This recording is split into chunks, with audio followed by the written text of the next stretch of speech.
Are you telling us absolutely everything? Not exactly. We're also out of coffee.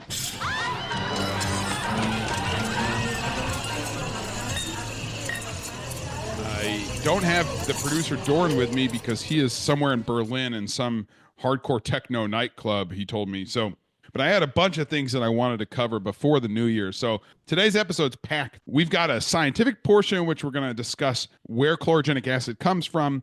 Is it useful? Does it taste like anything?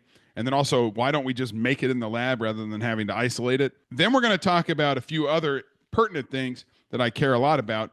But before that, I want to think back over the year. So it's been our first year as a podcast. We launched our first 2 episodes on April 1st, and we had 2 guests. We had Nicole Batterfeld Montgomery, who's just had a child. Congratulations, Nicole.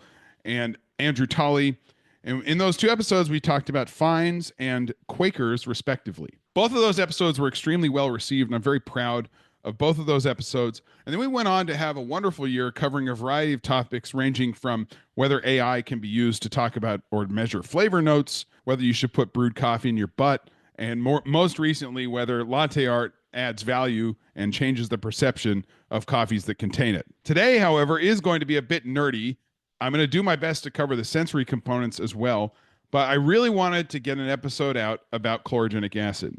And the reason is that this episode 20 we recorded a couple of weeks ago on whether light roasts or dark roasts have more caffeine was extremely well received because I think people like when we talk about chemistry, but then relate it to something that matters to people. And in the case of chlorogenic acid, people care about it for a lot of reasons. 1, because it may affect your health. 2, because it's in really high concentrations in coffee. And probably 3, there's a debate about what it tastes like. And so with that in mind, I wanted to go in sort of some detail through a variety of papers and books that discuss chlorogenic acid in different ways. It's my pleasure to have Alex Murray, my oldest friend, my drinking buddy. It's Friday here in Eugene, so we are having a beverage as we get to discuss 2 things. Something that you and I have done for a very long time, which is talk organic chemistry, and the other thing we've done for a very long time, which is the annual awards season for the end of the year that we're going to get into at the end of the pod. How's it going, man? Yeah, all right. All good. I can talk about chlorogenic acids with no problem. The flavor stuff, my palate is non-existent, so we'll do our best here. Chlorogenic acid is a molecule that exists in high concentration in coffee, and I wanted to get into talking about where it comes from in the plant, perhaps a little bit about whether it's good or bad for you, and then we'll talk briefly about making it and whether it's hard to do that or not. So the best chapter I found on the whole topic was from a book called The Medicinal Plant Research in Africa. And sure. Yeah, I mean, probably not the highest cited book, but in terms of usefulness for this discussion, actually turns out that chlorogenic acid is one of many molecules that plants can make. And it shows up in lots of different plants, but in coffee, I guess, is the most concentrated that humans interact with. So it turns out that in Africa, I guess they interact with plants that have chlorogenic acids in them pretty regularly. I mean, as kind of small to medium-sized natural products derived from a sugar go, there's nothing that unique about it, right? Yeah, I don't know what else is in apart from coffee, but I'm sure it is in various other plants, especially. Well, yeah, it's in. So in the research of this, I learned that it comes from this molecule DAHP, which is good luck to me on this, 3-deoxy D-arabinoheptylosonate 7-phosphate, which I guess is a molecule that is pretty important in many pathways in making other molecules in plants. Not to go too deep in the chemistry, but the difference between how plants or an animal, but maybe a plant makes a molecule and how we do it in the lab is mostly that a plant would do it is very methodical, repetitive, very like programming. Mm-hmm. Whereas the way humans make molecules is a little bit more like, Jackson Pollock throwing paint fragments at a wall and picking the one he thinks looks good. Yeah, because the way the plant does it is they start with these common starting materials, like carbon dioxide is the most basic one that then goes in. That's your source of carbon. And then the plant has a variety of mechanisms that take CO2 to other molecules, including pyruvate, which I guess pyruvate's the most important. Pyruvate's the carbon cycle, Yeah, I think pyruvate shows up a lot because it's the basis for making almost like every sugar, but also all these aromatic phenolic compounds. It's like shows up in everything. It's kind of the organic molecule that kind of does Yeah, everything. Yeah. it does everything, right? Because it reacts with Yeah. so as soon as it reacts with phosphate, And then off you go. Because so that pyruvate and that and acetyl coenzyme A, right? That's the kind of 2-carbon fragment. pyruvate's first made by the same way that you would make citric acid, but then you kind of abort that cycle and you get pyruvate. That thing goes off and reacts with phosphates, and you make these phosphate pyruvic acid derivatives. And I think there's some interaction with photosystem 2 here. And in that reaction, I think you then end up making this DAHP molecule that I mentioned. Which, Yeah. as soon as you get to that DAHP, then you've basically got every sugar ever known. Which is a little bit surprising because, usually the kind of, the kind of building of organic molecules is what's called dark reaction, and anything involving a photosystem is a light reaction, and never the twain shall meet. But apparently, in this case, Yeah, it's that's interesting. a little bit more. That's a little bit more depth than I went into, or you went into, or we're going to get into. But it's not. It's not the most common thing for an organic molecule generated by a plant. I wouldn't say. Yeah. Well, just so everyone fully understands what he's talking about with light and dark. When the sun is up, we call that a light reaction because there's light around. And when the sun is down, it's dark. And plants do different things in different conditions. They're harvesting energy when the sun is up, and they're using it when the sun is down. So typically reactions in plants are done at night. I agree with you. It's interesting that this fundamental step with pyruvate is done with light, which is it's unusual. Yeah. Usually you get to your acetyl coenzyme A and your pyruvate with the light reactions, and that's it. Over to the dark boys, but the dark boys. Yeah. So I guess once you've got to this DAHP molecule, then you can just do a series of reactions that are like oxidations and dehydrogenations, and these are all done with various enzymes. But as soon as you get there, you've made yourself quinic acid, and then you can bring in an aromatic ring. I think the aromatic ring actually gets incorporated lots of different ways. Through dehydrogenation is one way, but I think the other way is that it finds phenylalanine. Yeah.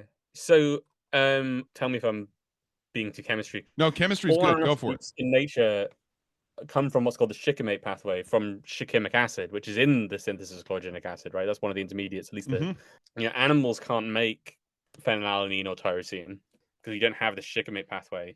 Obviously, you can bring in phenylalanine or tyrosine that's already been synthesized, but ultimately, it's the shikimate pathway in the plant that generates these aromatic groups. And in this case, you have an extra oxidation as well because you've got this catechol. Exactly. Well, so that's right. So you've got the shikimic acid route, and you've also got this other thing, which is using DAHP to make the sugary thing, and you bring them together. And as soon as you do that, you've got basically access to your first sugar phenolic adduct, which I think the first one you make is cinnamic acid, which then you start to dehydrate and dehydrogenate, and you get down to coumaric acid and caffeic acid and whatever. Of course, caffeic acid coupled with quinic acid is chlorogenic acid. And all these jumping around from common intermediates shows you that, evolution is very, very good, but it's not perfect. It's very efficient. It's very energy efficient, but it kind of jumps around for a lot of extra steps you wouldn't do if you're doing it in the lab. Having said that some of the specificities you get from an enzyme catalyzed reaction are just like basically magic. Let's just say that somehow the plant takes carbon dioxide, and through a variety of pretty complicated steps, you end up with caffeic acid and quinic acid coexisting, but not going beyond caffeic acid to make ferulic acid and synaptic acids. Once you have a critical population of caffeic acid and quinic acid in the leaf, evidently, or whatever in the plant, then evidently they couple, and when they couple, that's when you get yourself chlorogenic acid. But that's not the end of it, right? Because when they couple, you can clip on the phenolic portion of this thing into various different, places around the quinic acid ring, and achieving selectivity in the lab. Would you think that would be difficult to make one isomer over the others? No, but it would be irritating. So there's a whole field of kind of sugar chemistry. People in the kind of 70s and 80s spent all this time and effort kind of figuring out different protecting groups that if you take the time in the lab, you can install a different group on all of those alcohols. And that selectivity you need to synthesize chlorogenic acid in the lab, it's not difficult at all, but it's very tedious. What's amazing is the plant doesn't need any of that stuff. We would take like 12 steps and, cranking the wheel in the lab, whipping your grad students into shape. If you just looked at quinic acid, chlorogenic acid, and caffeic acid, do you think where in your body do you think it would go into your body? It's not charged. It's probably on the borderline size of being able to easily cross the cell membrane without some transporter. I'm not a biologist, to be clear. It probably enters a cell from some sugar transporter. That ester probably gets hydrolyzed pretty readily. It probably actually gets broken down by oxidation pretty quickly in your body. For example, that diphenol. Yeah. The caffeic acid portion of it is pretty. The caffeic acid portion of it, I imagine, gets oxidized pretty quickly under the right conditions. Well, there's a paper in the International Journal of Nutrition in 2001 by Marguerite and colleagues that suggested that they took a small sample size. It was like 3 males, 3 females, and they basically dosed them with chlorogenic acid via their mouth and then measured how much came out of their butt. And it's an interesting way of studying this because, of course, your stomach's going to chew up a lot of it. It's going to hydrolyze stuff. And then once you get into your intestine, it's going to also chew up a bunch of it. But if you are careful and you measure exactly how much goes in and out, you can see that some of it does go into your blood, goes into through cells. That could be because the thing might not be very water soluble.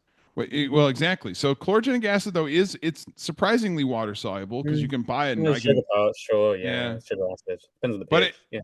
Anyway, the conclusion is that it does go in you a bit, which is actually not true for everything because there's a lot of food where you eat it and actually, like corn, a whole kernel of corn. My favorite food. Yeah, your favorite food. Yeah. Anyway, all right. So on to the part I guess you don't know that much about is like the flavor of chlorogenic acid. Yeah. I was reading a little bit about this yesterday, but what'd you learn? It has a different flavor depending on how it interacts with different molecules in ways that probably are very hard to actually study in a controlled way. Well, exactly. So 1987, there was a paper published in the Journal of Food Science by Graber and colleagues that asked the question, is chlorogenic acid bitter? And the conclusion is that chlorogenic acid is not more bitter than tartrate, which is the deprotonated or basic form of tartaric acid. And so tartrate, in my opinion, is a little bit bitter. And chlorogenic acid is less bitter than that. You kind of, if you want to know about the bitterness of tartrate, just lick your finger and stick it in some baking powder, basically. Yeah, exactly. So there's some bitterness there. So it's less bitter than that. But then there's like these weird pharmaceutical papers that I had to translate out of Japanese where they basically added chlorogenic acid to a drug they've made. So they're co-drugging chlorogenic acid, and it's making the bitterness of the drug they made go down. That's complicated as well. And then there's this like other study which suggests, it turns out that chlorogenic acid is floating around in solution or maybe even in drugs, whatever, bound to other molecules. And this one study used NMR and showed that in coffee, for example, caffeine and chlorogenic acid form an aggregate and are stuck together. And that's kind of interesting too, because it's like, does caffeine taste bitter with chlorogenic acid around? Is it more bitter or less? Geez, it's very complicated. Look, I mean, caffeine's extremely bitter, right? I think it's bitter. Yeah. Yeah. People attribute a lot of flavors in coffee to caffeine incorrectly, but like it's certainly the most bitter flavor in coffee, as far as I'm aware. Well, it's definitely the most concentrated for sure. So there's that. I mean, we could go on and on and on, but let's go to the antioxidant properties of chlorogenic acid. When people talk about antioxidants, what are they talking about? They are talking about, I mean, they could be talking about a lot of things, but I think in a kind of biochemical sense, they're talking about something that inhibits chemicals in your body from reacting with oxygen or kind of analogs of oxygen. So they react rather than you. Yes, it's like a lightning rod, and people think this is a good thing, I suppose, because there is a lot of evidence that oxidative stress, which is an excess of oxidation, is linked to all kinds of problems. Cancer, heart disease, Alzheimer's, any kind of chronic condition that's bad for you. Having said that, there's a bit of a kind of double-edged sword to this, because if you have an acute infection, if you're infected with disease, the way your immune system tends to kill bacteria and viruses is via oxidation. So in terms of recovering from illness, antioxidants are probably bad. Although a lot of this stuff is really on the margins, like it doesn't matter. The basis for many of the naturopathic therapeutics and Chinese medicines is you're picking either a plant that has a true drug that it produces naturally, or you're picking something that has a bunch of like weird oxidation or reduction pathways that it undergoes, and it will do something. And I think chlorogenic acid is an example of one of these molecules that shows up in Chinese medicines quite often, because it is redox active, and it will then behave in ways that if you have a bunch of it, then you're not going to oxidize. So that's good. So I'd be a little bit skeptical, and the reason is because the way in which chlorogenic acids or caffeic acid is redox active is exactly the same way as dopamine. Yeah. Which hopefully which you have in your body at all times. At least hopefully you do. Maybe you do. These are not that different to endogenously produced molecules in most ways, is the kind of caveat I would give to all this. Sometimes you have things that like don't even cross into cells or don't cross the blood-brain barrier if you're worried about brain effects. Like, I'm not worried about brain effects. I know you. I've seen this put in your body. I don't worry about anything. Yeah. So there's this paper published in 1999, single author, Michael Clifford, classic British name. And the title of the paper is Chlorogenic Acid and Other Cinemates, Nature, Occurrence, and Dietary Burden. And in this paper, I opened it up. I was curious about what they deemed a diet, like a regular meal, because they're trying to parse whether if you have a bunch of chlorogenic acid, is it good for you or bad for you, and where does it come from? The meal that they said was a standard meal is the following. A meal consisting of 2 glasses of wine, a salad starter, a main course of potatoes and 2 other vegetables, including broccoli or spinach, a blueberry sweet, 2 large cups of strong coffee. When was the last time you had this meal? I don't know. I mean, it's not full Hunter S. Thompson. Blueberry sweet is good. There's no protein stipulated. Oh, there isn't. You're right. No, they said just a main course with potatoes. But so it's implied back in 1999 that a main course is a meat. it's like some sort of protein source, right? Because that's what I think that was inferred. But you're right. There's a lot of specificity about a lot of things, but not the main course. And then wide open with the main, and it's like, okay, well, yeah, like broccoli or spinach is quite specific. Yeah, and they don't count potatoes as a vegetable. I think I know why.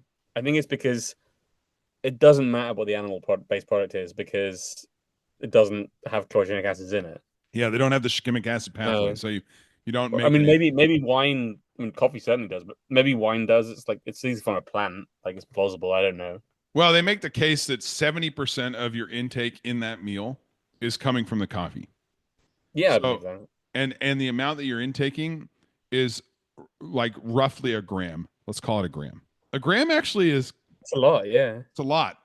Now. Yeah, you get what, like 200 mgs of caffeine from a cup of coffee? But they're saying it might be as much as a gram, predominantly chlorogenic acid, or 500 milligrams of other cinemates, which would be caffeic acid decomposition products, etc. Now, the reason that those are basically the equivalent is because the sugar and the phenolic part, they weigh about the same. So if you cleave it then if you cleave it in half. I imagine, obviously, both of those smaller molecules exist in coffee anyway. I also imagine there's some hydrolysis of chlorogenic acids during boiling or close to boiling. Yeah, not only that, also during roast, of course. But I haven't actually seen the study where someone just sits coffee on the, in the diner type thing and just has it rolling with heat over the, course of 2 hours. Cool. Yeah. I wonder. Yeah, probably degrades. You could put an IR probe in that as well, probably. Yeah, the S is going to be. It's such a big component. You can actually study it in the bulk coffee. Yeah, you might be able to just do. I mean, I've listened to your podcast occasionally. So many other things. I'm listening to you, and I'm like, well, you're never going to figure it out because there's so much noise in an actual food or drink product. But chlorogenic acid is a weird exception because it's so much of the mass of roasted coffee, right? Yeah. And I wanted to make one more comment on this. So no more. Well, maybe another paper included in this, but. That people, when they talk about the flavor of chlorogenic acid, they're really arguing, is it bitter, astringent, sour, whatever. But a lot of the most recent work on the topic coming out of Peterson Lab out of Ohio State makes the case that a lot of these bigger molecules floating around really affect the mouthfeel. like how it coats your mouth and the texture of the coffee. They're not going to affect the flavor because they're big. They can't cross the cell membrane. Yeah, so they're not going to be internalized with the receptors that detect sweetness, savory, umami, blah blah blah blah. But mouthfeel presumably is more like physical, like rough or smoothness or something. Yeah, like tactile feel with your tongue. Yeah. Yeah, and they bind to, the fact it binds to caffeine too. It's like it may have a bitterness suppressing effect, but then the change in mouthfeel may affect how you perceive things. I don't know. It's very complicated. And it gets so much more complicated because, I'm sure it binds the caffeine in a binary mixture when you have all these other sugar alcohols floating around. Like, who knows? Everything's interacting with everything. People of the pod probably are just curious of the executive summary of this, though. What is? I think I don't know what the executive summary is. I think like the caffeine. I think the executive summary is you shouldn't so many coffees taste so different to one another. Yeah, and yet always the largest ingredient you can detect using our kind of techniques as chemists is chlorogenic acids, and so it might be just a fool's errand to kind of attribute a characteristic to chlorogenic acid. Like that's what coffee is, more than caffeine, more than some of the other small sugar acids, even though sweetness is king. Like maybe you can't. Maybe it's just a thing that's there in the background that's kind of like the kind of backboard for everything else that stars the show with flavor, and you just kind of. We bought some. Actually, interestingly, when you buy chlorogenic acid, a specific isomer of it, we talked about it clipping on, and the caffeic acid clips on to quinic acid in 3 different ways. If you buy a specific isomer of it, it costs a lot of money because it's isolated from coffee. So they first basically do a green coffee extract, and then they isolate and then use a column to separate and then concentrate. So I bought it. We've tasted it. And when you taste it neat, it tastes nothing like what it tastes like in a cup of coffee, highlighting the problem is that a molecule, when it changes environment, can taste totally different. But how do you know what it tastes like in coffee versus all the other components? Oh, we just did a standard edition. Oh, I see. So the flavor of excess chlorogenic acid in coffee is different to neat. Yeah, it's a weird thing to think about, though, because it's like, okay, if I have a cup of coffee, then I add 100 mgs of chlorogenic acid to that cup of coffee. What does it now taste like? And it does not taste like we've added 100 mgs of chlorogenic acid. It tastes like a totally different thing. Well, that's a problem for these people. But that's a function of it interacting with other things, but it's hard to say which ones.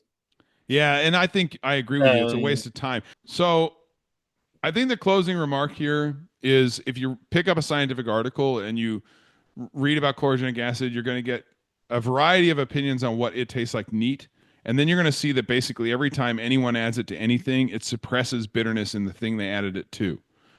And then at the same time, you're going to find that you don't even know the nature of it floating around in solution. So it may sometimes be free, but other times it's bound up to stuff. And for every article that you find that says it's a good antioxidant, it will prevent X, Y, and Z problems, there's going to be another example where they say, that because it's redox active, it could do some nefarious thing in your body, but generally that's not exactly the case. Otherwise, I would say don't pay too much attention to it. It does change the mouthfeel of coffee. You probably aren't tasting it specifically, but probably tasting some complicated reaction of it with other things and your tongue, and who knows. Should we worry about it? Probably not. What do you think? Definitely not. No. Definitely not. All right, you've heard it from Alex. Okay. Imagine some majestic music. For the annual end-of-year awards, a lot of things have happened in the year of 2024. Alex, highlight of 2024? Highlight of 2024? You didn't tell me that was going to be a question. No, I know. But, you got to think about things that bring you joy. Highlight 2024. Well, given it's taking you so long to think about the highlight of 2024, and also me, would it be fair to say 2024 was a year? It was a bit of a year. For me too. I don't know. I can think of a highlight for you. Well, no, but like concurrently with that highlight, my house got exploded with. That's true. Yeah. So basically, those. I got a new job. I lost my old job. Yeah. It wasn't. I hate these people who are like, "Oh, this year was the next year is going to be great," but like, let me tell you a quick story So I got a few things I want to get through here. Have you ever seen one of these polls that people put up and ask the question, are you smarter than 75% of people? And the response to the poll is 75% of people believe they're smarter than 75% of people. Yeah. I've been thinking a lot about this result. It really hit me in a profound way. Not because of I'm thinking about these people who everyone thinks like, they complain my year was no good, but because it got me thinking about whether people are good or are not good at Googling. If you need to find the answer to a question, do you think you're able to effectively use Google to obtain the answer in one Google? Yes, but less and less so. Because it's just because of like AI slop, right? So back in the day, like if you asked me 5-10 years ago, yes, 100% every time. Yeah. Like Now you were and good at now Google. 90% yes, but 10% it's just impossible because you're asking something similar to what a lot of other people are asking, but it's not actually related at all to what you're asking. In that case, it's like, well, the Vox Populi, Vox Dei, you're asking something that's a minority taste. So the Like smart you must feel this too, right? Like the Google of the early 2010s Oh, it's the really heyday gave of you what you Google. wanted. It gave you what you wanted, whereas now it gives you what the average most people want. The average most people want. Yeah, you're saying Hopefully, you know what I'm talking about. you're making the case. You're making the case that my colleague Carl down the hall continues to make constantly, which is the world is progressing to mid. And most of the time, it gives you a better answer than the old Google, actually. But it gives you it gives you a perfect answer when the old Google would have given you a great answer, and it gives you a completely useless answer when the old Google would have given you a good answer. So And I don't like that trade. I think a lot of people polarized. do that. We've polarized. We've gone. Yeah. We've got 90% of the time excellence, 10% of the time total garbage. Yes, and the 10% is the times when you really want it. Okay, good. So in that case, it seems like the conclusion of this is we are getting worse at obtaining information. Most people think they've got smarter, which is probably aligning with your outcome, which is 90% of the time Google gets the answer even better than it was before. So the average person now thinks they're smarter than they were before. Do people overestimate their ability more now than they did 10 years ago, though? Is that a thing? That's an I've interesting no question. knowledge about this. I know about the Dunning-Kruger effect, right? But I've no knowledge if that changes over time. Well, no, I think the problem is the it depends on what, like an individual is 10 years older. So for an individual, Yeah, sure. there's certain things that you can't over or underestimate because simply they have changed with time. But for the bulk, I can tell you, just looking at, like, for example, the average outcomes of students in Gen Chem, let's say, they are getting worse. When I was an academic, I tried so hard to make my exams easy. I found myself lucky in the US. I had to write letters of apology to the administration saying why my pass rate was low, and it's like, well, no one turned up to my lectures because they were at 9 a.m. Yeah, it turns out that pubs close late and lectures start early, and those two things shall always be None it of them went to on. the pub though, right? Think about Gen Z. If they were all rolling in at 9:30 hungover, I would have they still failed, but I would have liked them a No, little but bit you would more. have respected them. It would be different. It would be, yeah. The world's, well, this is why we have the award season, the annual end of year awards. So I have my categories here, and I put some of my nominees, but you might have other nominees, so I'm going to ask you. So we're going to start out with the Libation Prize, the prize awarded to Drink of the Year. This year was kind of the year that I had the American whiskey or bourbon revelation. Yeah. So you can't see this, but I've kind of got into it a bit. Got a lot of bottles now. There are other people in coffee who also share this interest because it's a flavor-driven product, and much the same as coffee. I'm drinking a little bit right now. It's fun. You don't need to drink a lot of it, and it's hard. It's very easy to get drunk if you want to, but it's very easy to get drunk if you want to on lots of things. It's not about that. It's about the sort of diversity of flavors. So bourbon had a big year for me. But did you drink a lot of bourbon, Alex, this year? No, I'm not a bourbon person. I probably drank a lot of rye. A lot of rye. I don't know if rye's my nominee, but if we're talking about American whiskeys, I'm much more of a rye than a bourbon person. Yeah, it wasn't like a big year for rye, right? It was just a normal year. Yeah. Yeah. So it's not a Still, contender thanks for the about mine. libation. I thought I prepared for all this stuff, but it turns out I didn't prepare for anything. But that's about right. Well, that's fine. Um, So next nominee, Negronis. I felt like I had a lot of good Negronis. I spent some time in Yeah. Italy over summer, and I think that Italy was wondering where all their Negronis went by the time I left. Yeah, I mean, I didn't drink that many of them either, but I did. My wife did get me Negroni socks for Christmas, which is a very cool present. I drank a lot of Palomas this year, and Palomas with mezcal. I was very into the Ooh. kind of grapefruit vibe. Okay, Mezcal Paloma's in. Yeah, It's the grapefruit, not too sweet, citrusy. yeah, and it's also the fantastic drinks you make yourself, or ideally someone else makes you. But that's not the drink of the year because you had it once or Oh yeah, twice. no. It's what The you libation prize drink. can't It's go what to you that. drink when you can't be arsed. And you had a lot of them. I mean, yeah. All right, next nominee. I didn't get to share this with you, unfortunately, mate. But it was the Finca Takesi. It was a gift from Ben Put at Monogram Coffee. This is the highest altitude farm. It's from Bolivia. It's a geisha. It was fabulous. It's a washed coffee. It was just super memorable. Best coffee I had this year by a long shot. Whether or not it's libation prize worthy, we'll figure that out. You ever tried the Dead Billionaire from Liquid Death? What's that? It's a can of water. It's their version of an alternate version of the Arnold Palmer. I thought it's good. Made from D2O or something. Yeah, well, that'd be interesting. No, so it's pretty good. I mean, I had my first Dead Billionaire this year, and I thought it was pretty good. And then finally, that's nominee. That's the PG discussion of Arnold Palmer that's been on podcast for you. Yeah, exactly. Last nominee from me is Eugene Tap Water. It's delightful. It's soft, but it doesn't have the metallic flavor that other soft water does. Like, for example, in Melbourne, it's really just it's really delightful. It makes great coffee. It's delightful to drink, delightful to shower in. Eugene Tap Water, excellent. Alex, any more to add to this list before I conclude the winner of the libation prize? The winner is Negronis. It's got to go to Negronis. Yeah, it's got to be Negronis. Yeah. It's one thing we agreed on, right? Like, I'm not a bourbon guy. I drank some Negronis, not too many, but I've got the socks. So it's you got the socks. Yeah. Is it sweet or is it bitter? Is it for everybody? Yes, it's all of the above. I was going to be drinking a Negroni during this call if I wasn't running late. All right, next up in the list is the coveted Spurlock Award for Fast Food Chain of the Year. Oh. So what do you define as fast food? Because I have three answers, and one's kind of a joke, but also not a joke.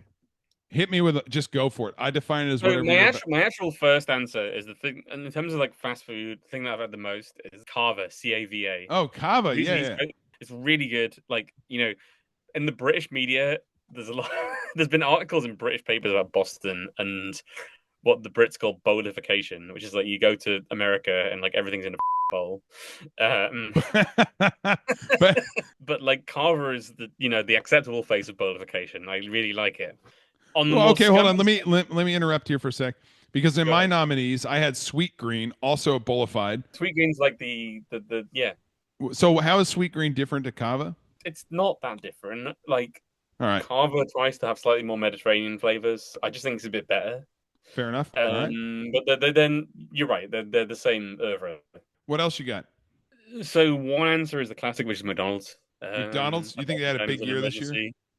And one answer I want to get cancelled because it's right next to also very near my work, and sometimes go I want to get cancelled. Chick-fil-A. It's amazing how quick they give you your racist chicken.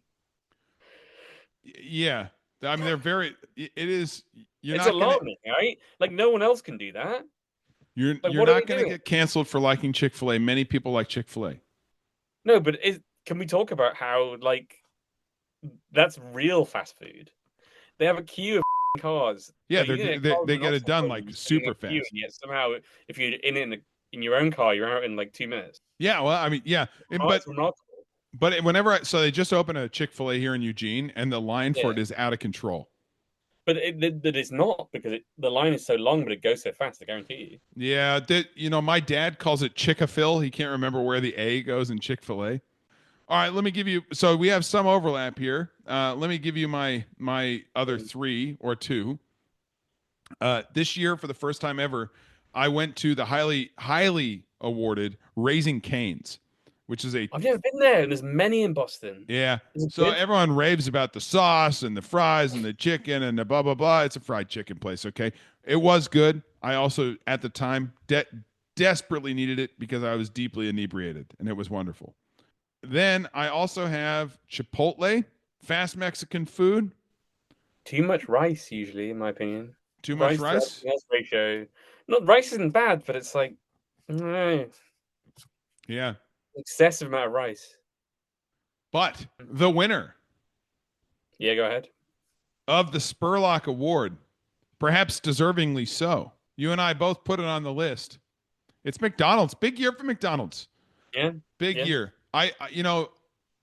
Going fishing early in the morning, what are you going to do? You're going to get a McMuffin.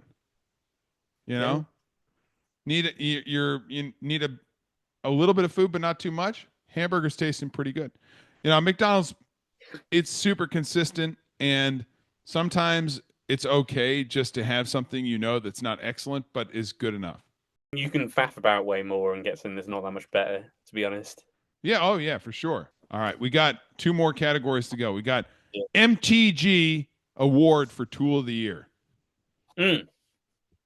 So I have sort of 2 answers, but my main answer is wallpaper steamer, because did the downstairs bathroom. Oh, wallpaper steamer. I love the wallpaper. It's the most satisfying job, right? Yeah, you steam it and it comes right off. It comes right off. At work, I've done a surprising amount of DIY at my new job because we're a startup and we're kind of like putting everything together, and no one knows how to do it except me, not because I'm some alpha male, whatever, but just because I'm the only homeowner. Amazing with his hands, everyone. Yeah. But there would just be like your standard power drill. But my comment about there is like, I've noticed that, I realize that this might be called something different in America too, but like the roll plugs that go into drywall. Oh, those like so much better than they were even like 4 or 5 years ago. These are the things that you mount like picture frames on. The ones that like expand in the drywall. Yeah. To mount anything, right? In particular, to mount fire extinguishers. Amazing. So the future is now with the drywall mounting. Yeah. No, well, I'm into those. They're fine. I don't have a strong opinion for MTG Award, but I don't disagree with you that they've been valuable. All right, let me give you my 3. I'll hit. That's about some mishaps. I think we all have. Yeah, well, yeah, rip half the drywall off. Yeah. All right, here's my 3 for you. Yeah. The box cutter, also known as the Stanley knife. Oh yeah, that's the thing you lose. That's the thing. My most lost tool of the year. Yeah, lost tool, but then found and delighted when you re-find it, right? Yeah. Because you're like, oh man, I miss you. Didn't appreciate that it was called a box cutter until I needed to cut boxes a lot this year. And then I realized that it could be good. It's a good Not thing. To bring the mood down, but this is a cultural difference as well. I remember when I was a 12-year-old or whatever, like reading about 9/11, and I was like, what the hell's a box cutter? Oh, yeah. Well, that's all right. Not you've just disqualified it from MTG Award. Stanley. So, it's the one thing that the British do the I can't remember the word for it, but you got a Stanley knife. Yeah, it's when you Kleenexed it. Yeah. All right. Exactly. All right. Next one is the extendy bit you put in your power drill that bends so that you can use the drill bits around like corners and stuff. That's an excellent one because we were cleaning the lab this afternoon and Harish picked one up and said to me, "What is this?" Oh yeah, yeah. And then you're like, and you bent it and then showed that it's still span. You're like, this is. Yeah. And then finally, my third nominee is Chat GPT. Not a physical tool, but a digital tool. It had a good year, pretty strong year. Also met with a lot of resistance by me and others, but I think I'm pretty sure. I think it's pretty clear that the MTG Tool of the Year award is going to the Power Drill Extender Bendy Bit. Yeah. So a recap thus far for the biggest prizes of the year are the Libation prize went to Negronis. The Spurlock Award for Fast Food Chain of the Year went to McDonald's. The MTG Award for Tool of the Year went to the Power Drill Extendy Bendy Bit, which leaves the final category, Fruit of the Year. fruit of the year. The most well, actually, we have a bonus category that is not written down that you and I do need to deal with as well. But let's do fruit of the year first. Yeah. Do you want me to go first though, or do you? Yeah, you go. You go. You go. Okay. So mine is going to start as a bit of a bummer, but I'm going to turn it around. So my fruit of the year is very clearly kiwi. Kiwi. And the reason is because my wife, Kaylee, has been dealing with breast cancer. She's been doing chemotherapy. Kiwis have been the one thing that's been like incredibly better than anything else for the like GI upset. The second reason, I mean, this is not a real reason, is used to work until very recently worked with a guy who is a Kiwi. He's from New Zealand, and his dad actually runs a Kiwi farm.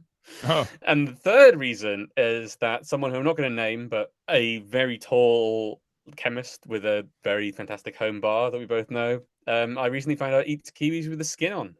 I mean, I actually tried that after I saw someone else do it, and I'm kind of into it. Actually, I'm all right with it. It's fine. It's fine. I mean, it doesn't add much. All right, kiwi. I mean, on this podcast, I should say coffee because coffee's a fruit, and I walk past the fucking thing every week. George Howell saying, Mamuto, the Bordeaux of coffee. But oh Jesus, no, but no one's driving back from France to England with a car full of Mamuto, No. All right. So kiwi is your nominee. Do you have others? I didn't know I was meant to, but I'm always blueberries. I eat a lot of blueberries. If you want a second one. No. Oh yeah. Well, fair enough. There's no finesse to that. I just eat a lot of blueberries. No. Well. Oh, let's do blueberries. So blueberries also on my list for fruit of the year. Yeah. For two reasons. First, blueberries had a good year.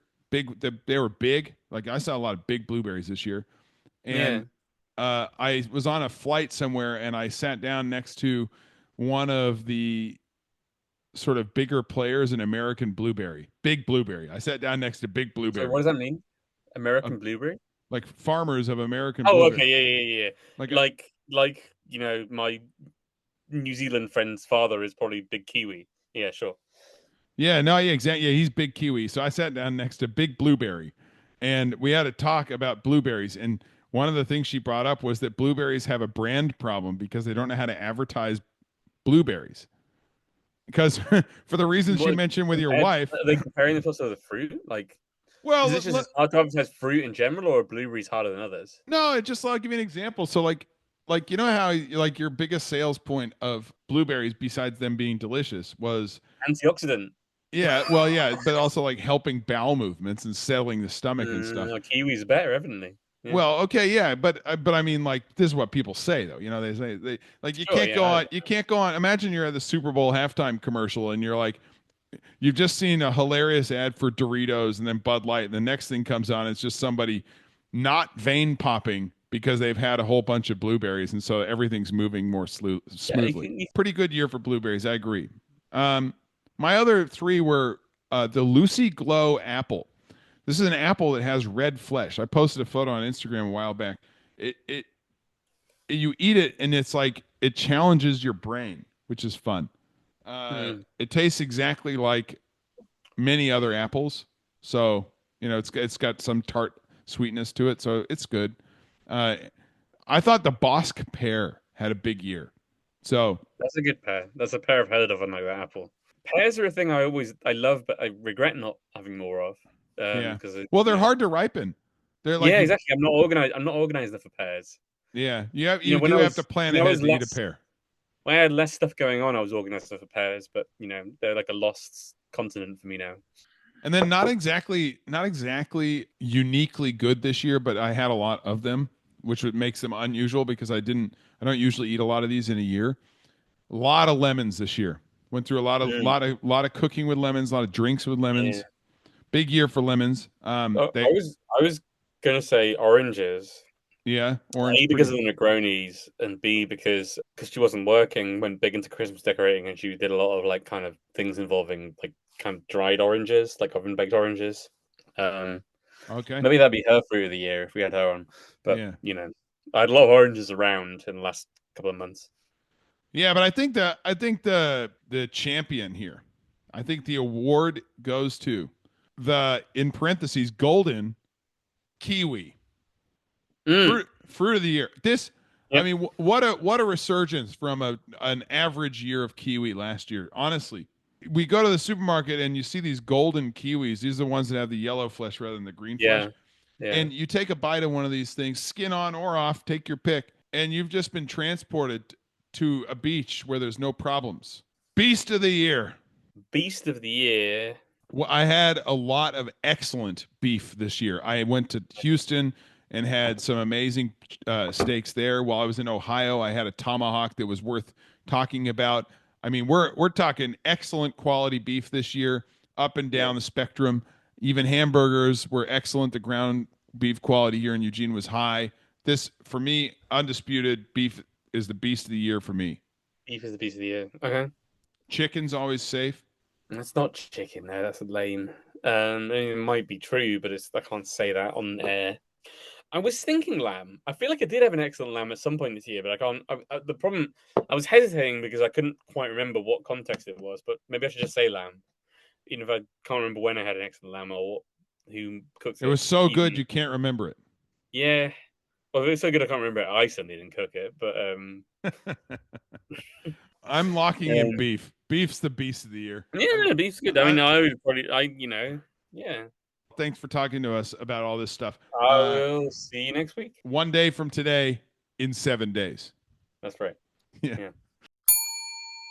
All right, we're cutting to another guest from just down the hall, Professor Carl Brozek, movie aficionado, friend and colleague, someone who I speak to about movies quite often.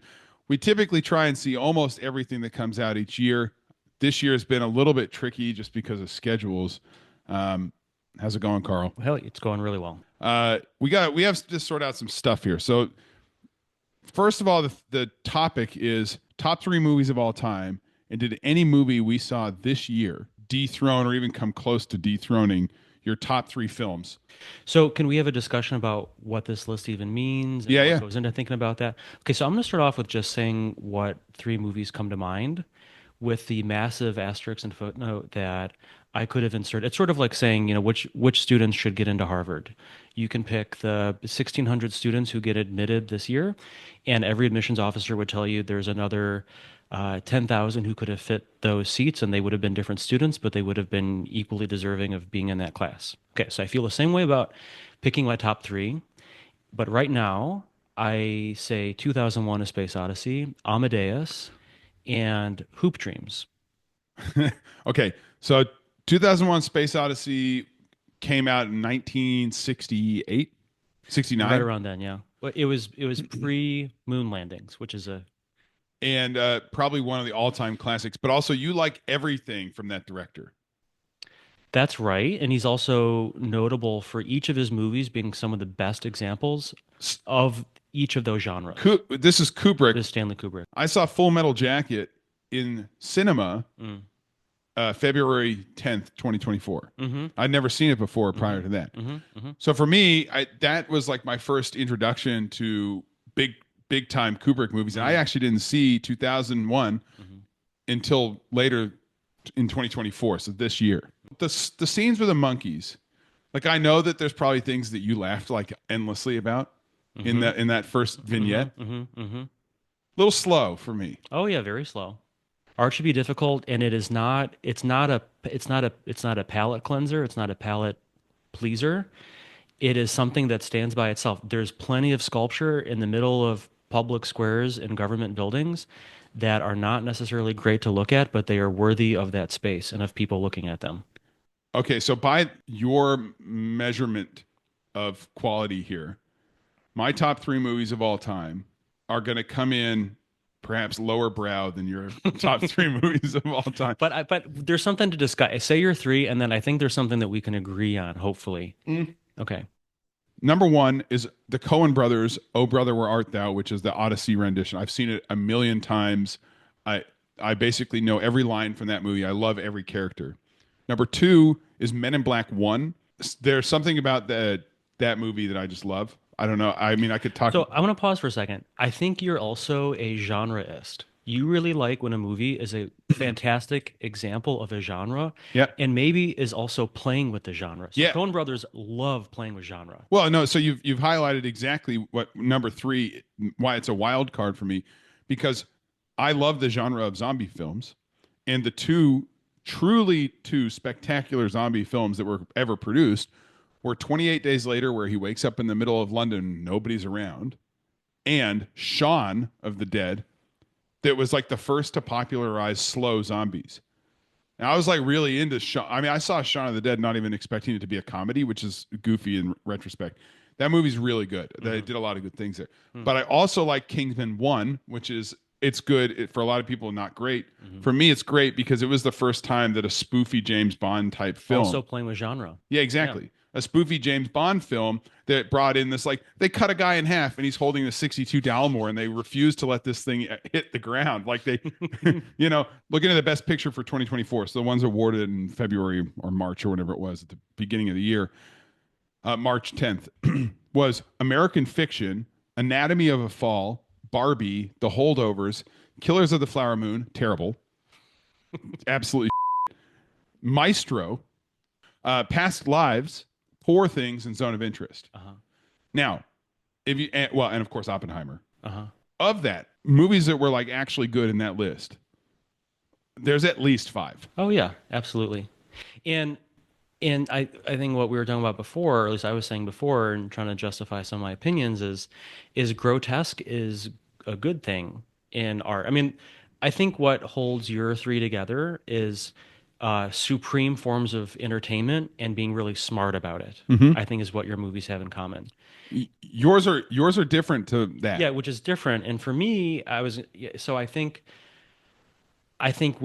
as people, we're surrounded by a bunch of objects and we have a routine kind of day, and we have to ask ourselves, how do we make sense of all this around us?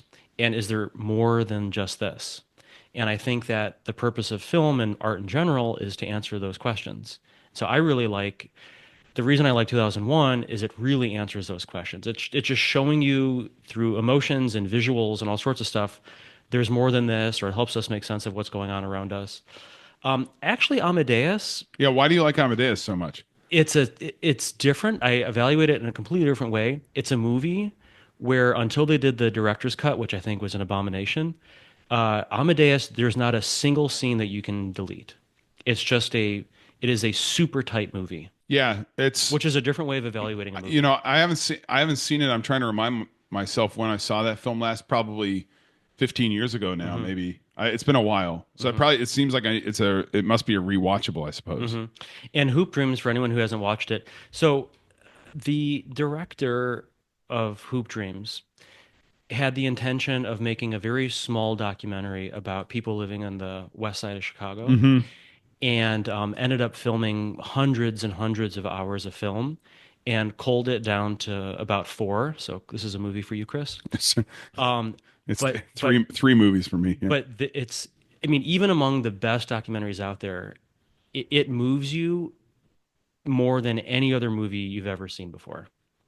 And in fact, I think Gene Siskel actually lists this as in his top 3 favorite movies. Interesting. Okay. Well, I haven't seen Hoop Dreams that I'm aware of, but if you look on Rotten Tomatoes, it gets almost perfect scores. So it sounds like something I probably need to spend a little time watching. Then we got to go to this year's movies. Like, go back in the time machine here for a second. Something that came out at the very beginning of this year was The Zone of Interest, which came out in February. Now, that was included in last year's Oscar cycle. So the last movie that was sort of, I guess, included in last year's Oscar cycle was probably American Fiction, which we saw roughly mid-February. And then Dune Part 2 came out early March. Then there was Civil War, April 1st-ish, when we saw that. And then movies from then on is what I'm including in the movies of 2024. So there's been a lot of movies since you and I saw Civil. Well, actually, I didn't see it with you, right? No, we did. We saw it together. We saw it together? Did you see it twice? No, I definitely would not have seen that twice. Yeah. I think a lot of those movies, what they had in common is they made you feel a little uncomfortable, while also just being enthralling and beautiful to watch and captivating acting and all that stuff. But I mean, Poor Things. Yeah. Zone of Interest. Yeah. And they were all doing it in a way that's really different than had been done before. I mean, go read about why Zone of Interest got the sound editing award. It's unbelievable what they did. Yeah. So this is the thing, though, is that We're now picking movies that I agree with you are objectively fabulous from the previous cycle. The thing is that this cycle doesn't have those movies in it. Mm-hmm. Like, I'm going to just rattle off. I'm just going to hit you with, like, let's say 7 movies that I think are even worth even talking about. And you'll see that we're like a big step below where we need to be. So, like, for example, we had Civil War. We already mentioned. The Bike Riders. Did you see that? No. It was pretty good. We had Conclave. It's good. Recently, Nosferatu. Bleh. Bad. A Complete Unknown, which is the Bob Dylan film, just came out. Then that was like the highbrow ones. Then we got to go down. Then we're down at Monkey Man, Furiosa, the one that Obama likes, Dee Dee, which is the coming of age Asian movie. It was fine. Megalopolis. Yeah, maybe. Beetlejuice. Yeah. A Real Pain. And then, to your grotesque point, The Substance. Now, let's do The Substance for a second here, because what is the point of the movie? The point is, it's like no one really ever shows the lived woman experience and like the social pressures applied to her. And this movie goes on and on and on about this in so many different ways to the last 30 minutes where they literally create an alien. And then you saw this, right? Yeah, it's the same thing with Civil War. I mean, going back to my 2 questions, how do we make sense of what's around us, and is there more to life than what we see around us? And both of those pretentiously pretend to start answering those questions. And then, like a South Park show, which I actually really, really like, like any great South Park episode, it starts with this fantastic premise, and then it kind of devolves into fart jokes. But we're not talking about South Park. We're talking about movies that are trying to be. Yeah, The Substance is basically a South Park. It's basically a South Park episode. I mean, it was when they unfurled the alien thing, and it had like teeth that couldn't close and a breast. It actually looks like the aliens in South Park. It was one of the funniest things I've seen. And I was in a cinema that had 0 people laughing, and I couldn't understand. Yeah. Like, were they all so uptight they didn't understand the point of this movie? I don't know. Anyway, all that together, it's like, okay, so this year's movies sucked. Yeah. Yeah. And is Hollywood holding on to something? I don't know. I mean, or are we in a doldrum? Well, you know my rating system for movies. I give it a 1 star for worst movie of all time, 5 star for best movie of all time. Everything is centered around a 3 star. So 67% of movies hit a 3 star. So most movies are 3 stars. To get a 2 or a 4 you're notably better than 6. You're 1 standard deviation outside of that. So that's pretty good.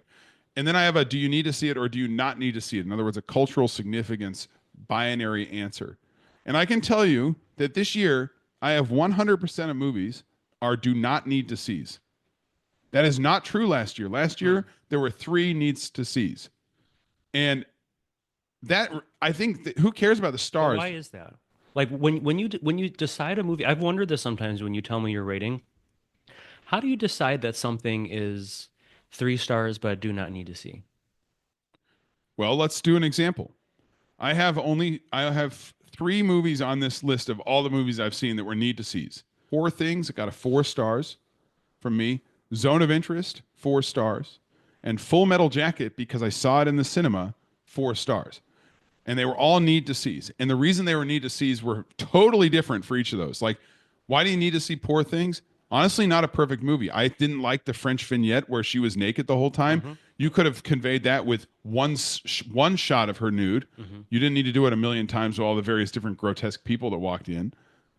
But you needed to see it because of the way that they capture the scene on the boat, and then the scene in Portugal, and how they like changed texture.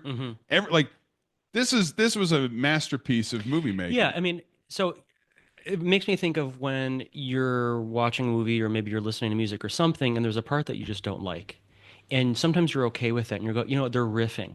They're having fun, they're riffing, they're coming from a place, maybe I don't fully understand their vision or something, but then they come back and then you're back on board with whatever they're doing, versus something you're watching totally disconnects from you. That happened a lot this year.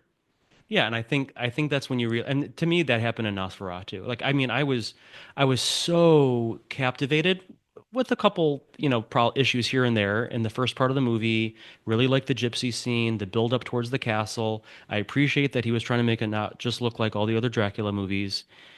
And then at some point, it just becomes a Hollywood movie. Yeah. Well, but I fell asleep in the last, I fell asleep in the last 30 minutes of it and woke up to the scene where, well, the end. I woke up at the end, and it was fine. I got the beautiful shot, the last shot. The necrophilia, or no, I got the scene where he's dead on her. Oh yeah, and it's like a bath of blood, but it looks like flowers, and it's like the whole thing. Yeah. I got that shot. Okay, I woke up and I was like, oh. And Julia's like, you fell asleep. I was like, I missed literally nothing. This movie was way too long. But my comment for that movie was, if it was in German, all of the like profound things, like, the movie's basically literally, it's about a real estate agent. I hate real estate agents. Okay. So fundamentally, the guy just wants to buy a house in Germany. But one of the things I thought actually was kind of funny about the movie is that the guy just wants some money to make his wife happy. That's the whole justification, and he looks unhappy about being a real estate agent the whole time. But like even something simple as like, that is my house or whatever, saying it in English, but if Nosferatu was saying it in German, it would be like, das ist meine Haus. Yeah, suddenly becomes a Werner Herzog movie. Way better. Yeah. Infinitely better. Yeah. So that movie fell flat for me that way, but aesthetically it was fun. I don't know. I don't like the genre of horror movies. And of all the scary things, like with the undead or like almost dead or whatever, I'm a zombie guy. Yeah, why? I've really thought a lot about this because Julia, my wife, likes to get scared. I don't like that at all. I think it comes from me not being able to see that well.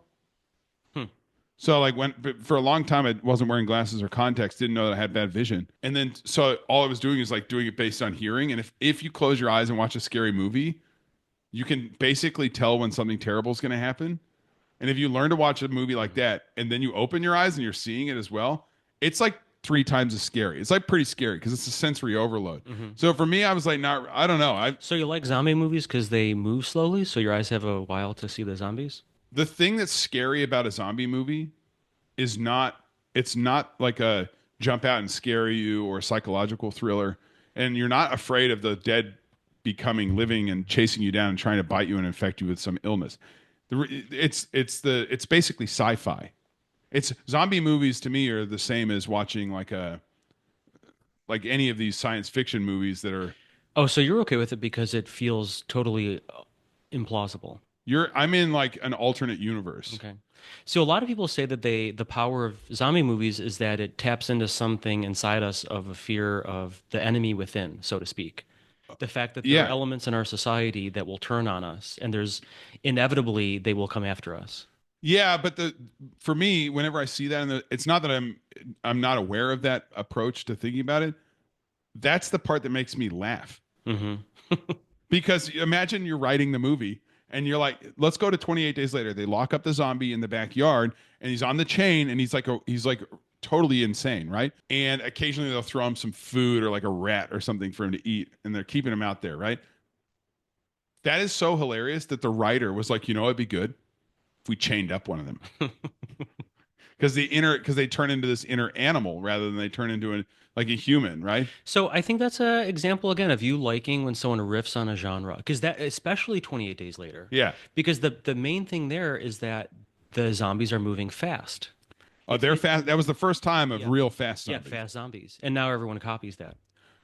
Yeah, and I've heard there's 28 Years Later coming out this year, and it's supposed to be good, but like, who knows? Whatever. I'll see it. I haven't seen a zombie movie that I really love recently. Not really. So I rewatched 28 Days Later with my wife's parents at their house in Maine. Hit a little different when you're in the middle of nowhere. Yeah, it's probably where they filmed it. Yeah. Like it feels like you're really out there. It's like all those scenes where they're going down the highway and there's no one around. It's like, whoa, that's different. All right. I don't watch 28 Days Later because it feels like Eugene sometimes. Let's hit some movies for the year as well. So we had The Challengers. Did you watch the tennis movie? No. Yeah, not good. Long Legs. Not interested. That one's bad. Maxine with 3 X's. Worst movie of the year was Trap. Trap was the dad was a murderer, and they go to a music concert set up by the FBI to trap the murderer at the concert. Documentary? No. Oh, Bad. Beetlejuice was in the bottom there. no. Beetlejuice. Beetlejuice. Yeah, that's Sorry. right. Yeah. Double Beetlejuice. A Real Pain. Bad. Boring. Yeah. Really, really one-dimensional. Awful. And Nosferatu for me. Bad. By the way, there's a much better example of the movie A Real Pain. It's an Argentinian movie called The Last Suit. And it's about a suit maker who moves back from Argentina to Poland. Same movie, way, way better. I think the concept is tired. Yeah. And also, what are we learning from them going back? I mean, it's just two people who don't really understand why they're there, what they're going to get out of it. Okay, so let's do Culkin for a sec, because people have fallen in love with him after his performance in Succession. But I think he's accidentally found himself typecasted now.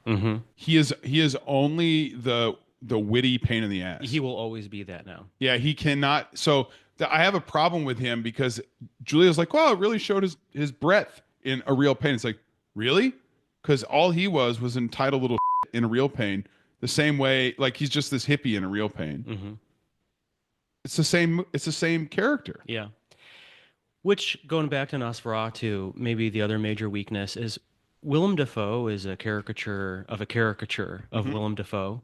And when he shows up in that movie, it's like, all right, folks, we're done. Get yourself another bucket of popcorn. Yeah, well, so that's the thing. What was the movie? Is it, some movies are bucket of popcorn movies where you go like Transformers 1, love that movie. But that's a big the mega sized popcorn for that and just sit back and go, here we go.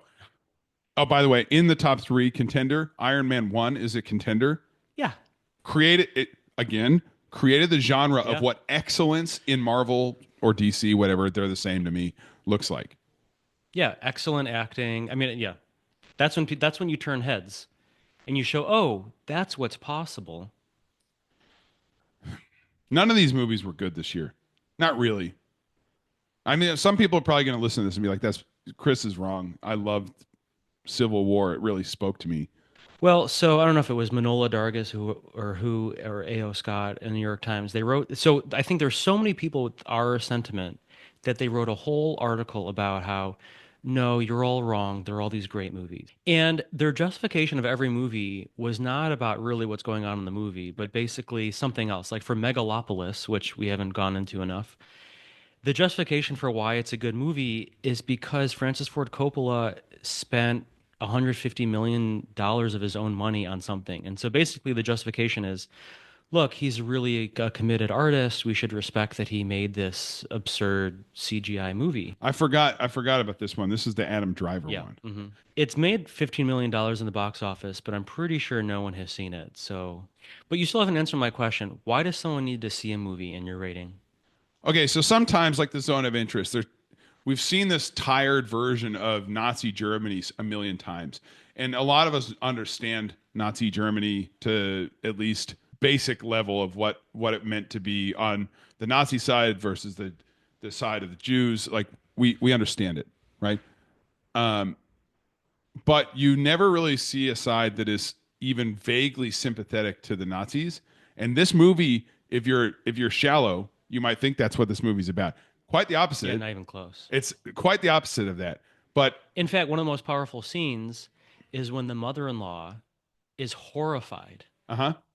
Yeah, and disappears. Yeah, of course. Yeah. Every scene when they're in the backyard, every single backyard scene for me is why you needed to see this movie. Yeah.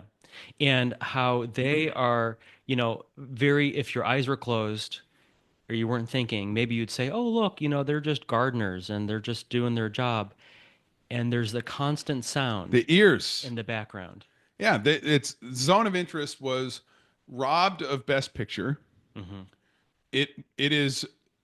You need to. That movie is a must see. You have to see it. And it did so much that you've never seen before. I mean, the switch to the real life footage of contemporary, Auschwitz. People still are arguing about what was up with him vomiting in that dark hallway and looking directly in the camera. Yeah. I mean, that's the kind of thing like a lot of great film, like, the whole beginning of 2001: A Space Odyssey is like, do we even need that? Do we need that whole beginning of that movie? Like, what is that scene of him in the dark hallway looking directly into the camera? In my weird rating of need to see versus not need to see, was there a movie that I said you need to see that you think you don't really need to see?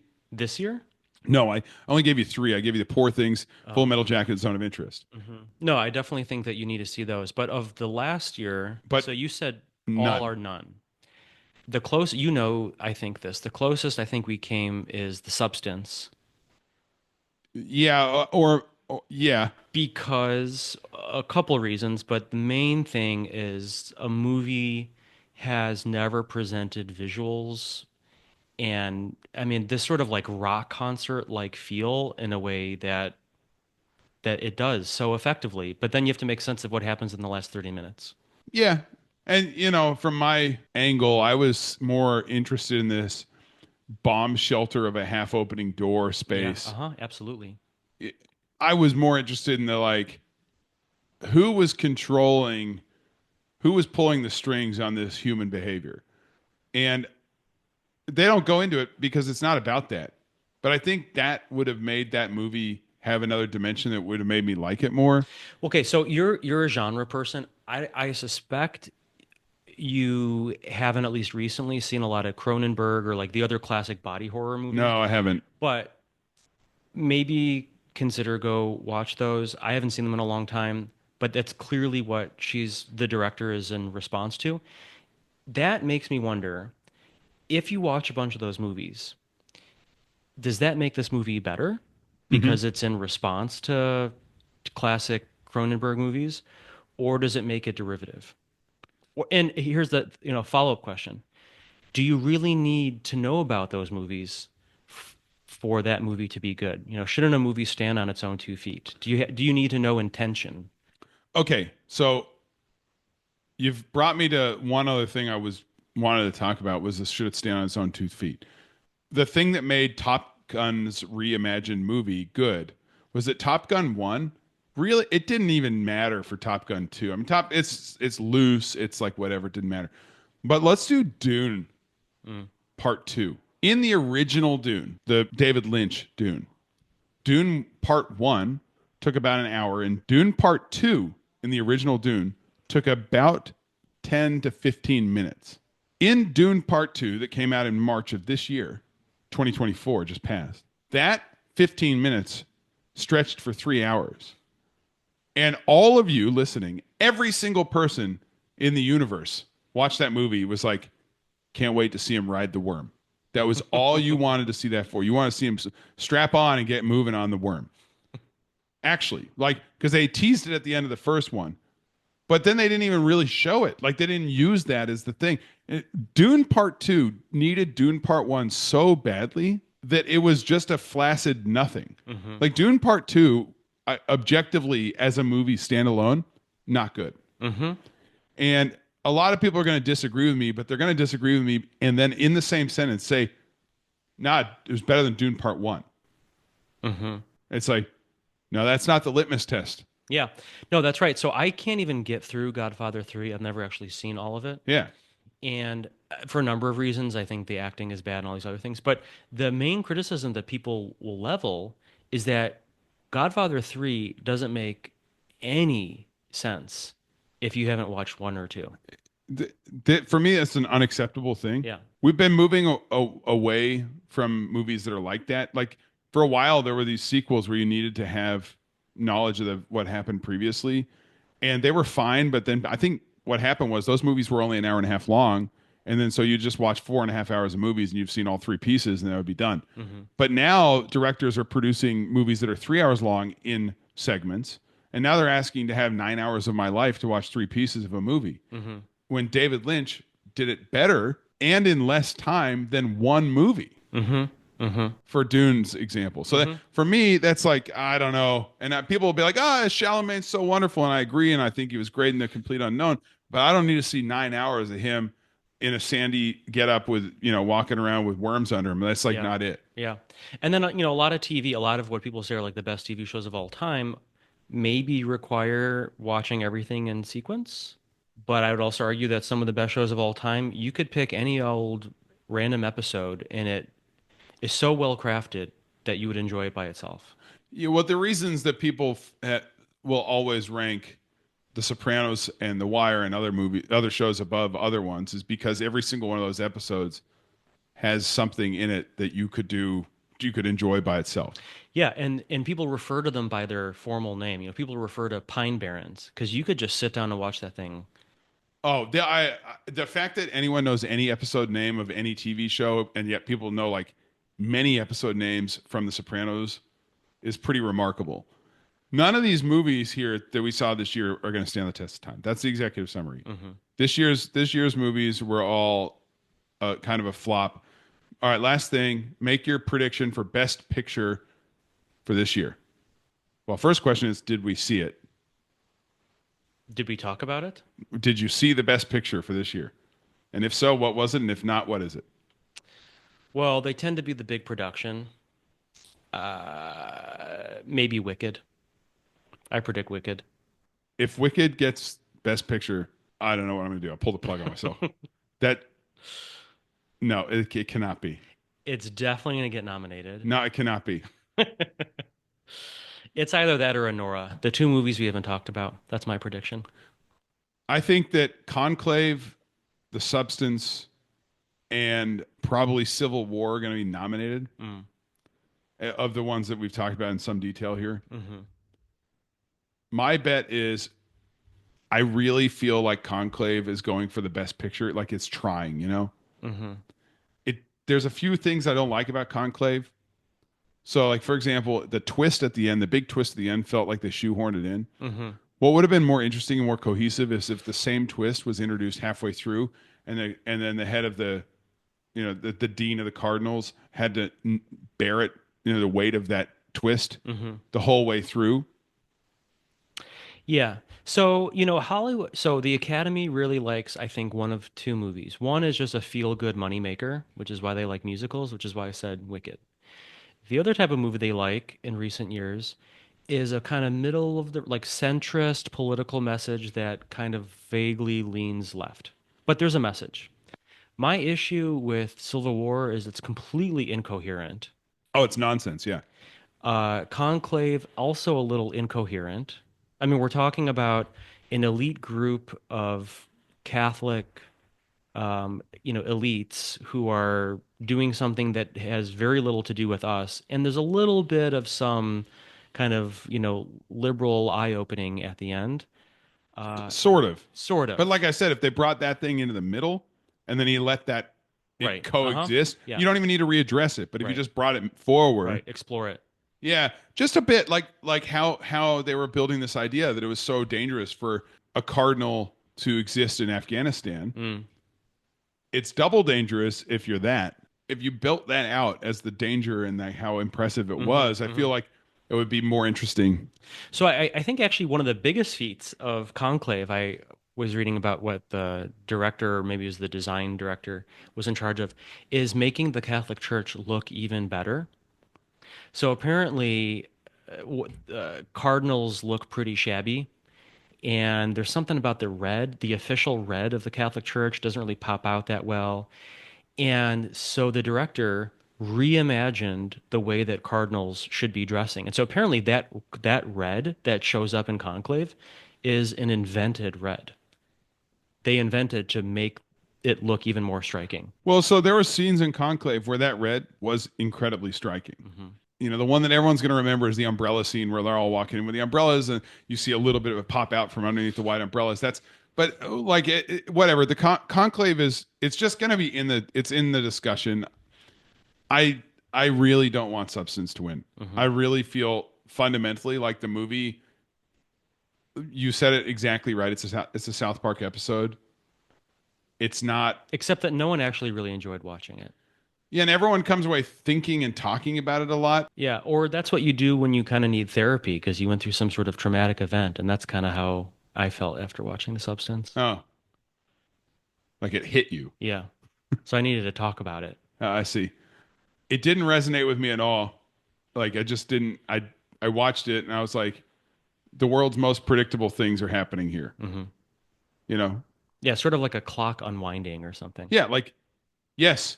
the younger version of the old person is going to exploit this benefit and do all the things the young person will do, and that is literally the only thing that happens for the first 75% of the movie. And then this last 75% of the movie, it's grotesque, which I love, total like blood, gore, everything, shock, horror, etc. Love it. Great. But there's one thing in there that I think is kind of interesting. So I heard someone say that, or maybe again it was the director talking about how she was exploring very common fears that women will have, or maybe that we all have, like the teeth falling out. And it's interesting that if it's really something that we think about or imagine so much, why did it have such a big effect on us? Like, is that good movie making? Did it need to be shown? Like, if we fear the idea of our teeth falling out, which is its own thing to explore, why did that need to be shown? And why was it so effective? She built a Fritzl dungeon in her bathroom, and no one acted like no one was going to notice. It's like, these apartments in Los Angeles, they don't just magically have 300 square feet of space that people don't use.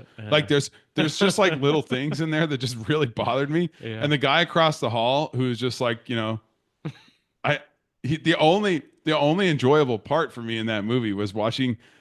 First of all, the time she goes into the diner and meets the other guy who's the old version of the young guy in the doctor's office, and he's like, or maybe because your house has this little Fritzl dungeon space under the staircase. Maybe you're just reminded of the frustration of having to figure out what to do with the little wine cellar space. Yeah, sometimes I fall asleep and I wonder, is the young version of me out on the town? Sometimes I walk into bars in Eugene and I've got legendary status and I don't even know why. As you wake up from under the staircase. Yeah, and I'm like dusting myself off, going, "What the hell's happened here?" Okay, so lock it in. You think it's going to be Wicked? Wicked. Professor Brozek is locked in Wicked. We both haven't seen Anora. That's on our to-do list, but we had to record this now, so Anora's going to come up. We'll see, but I'm going to lock in Conclave for best film. Okay. Peace be with you. And if it's Wicked, I swear to God, we're done. Anything else? We say it all? All right, we've done the movies of the year.